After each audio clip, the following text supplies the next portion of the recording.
Mr. Mack-Poole, 3-minute history. Today, we're going to look at Indian soldiers in World War II and the great impact they made fighting the Nazis, especially at the First Battle of El-Alamein. Now, personally, I don't think that these soldiers have had enough recognition in history. So I think it's time to tell their story, their narrative, their bravery, and their sacrifice. Field Marshal Claude Auchinleck of the Indian Army said that Britain simply couldn't have come through both world wars if they hadn't had the Indian Army. Now that is very high praise indeed. So why exactly did he say that? Well, I think we have to remember what was at stake. What were Hitler's ambitions? He wanted to essentially deliver a knockout punch to Britain and the British Empire by taking the Suez Canal.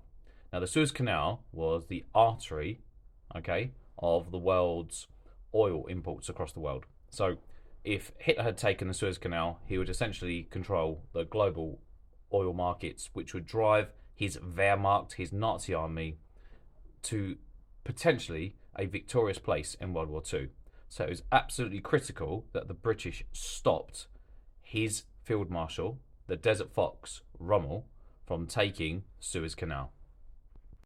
And this is where the battle for Ruwaizat Ridge, which was fought by the Indian soldiers and, of course, soldiers from the New Zealand battalions as well, to take this back from the Nazis was of critical importance. If the British could stop the Nazi advance through Rommel's Desert Fox tactics and strategies, this would be absolutely critical for stopping the Nazis getting their objective of taking Egypt. Now, Mussolini, who was an Axis ally, even had a plan for a victory parade in Cairo.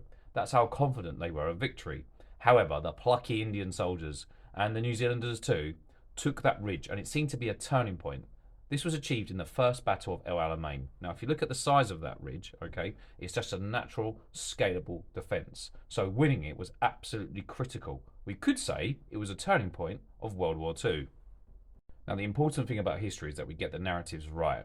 When I was a child, and I remember growing up, I don't remember Indian troops or Commonwealth troops being celebrated for their bravery in World War II.